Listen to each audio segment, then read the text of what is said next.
Hey, साथीभाइ हो आज चाहिँ म घरमै छु सानो पूजा लगाएको थिएँ घरको लामा पढाएर अन्त चाहिँ लुङदर देख्नु भयो पछाडि लुङदर पनि उठिसके हो यहाँ धुप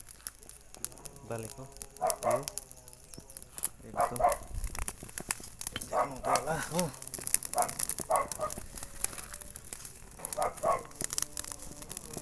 यता बाँसको दौरा बेसी भयो क्या है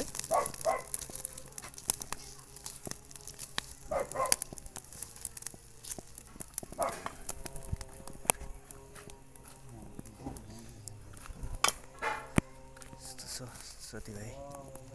हो आजको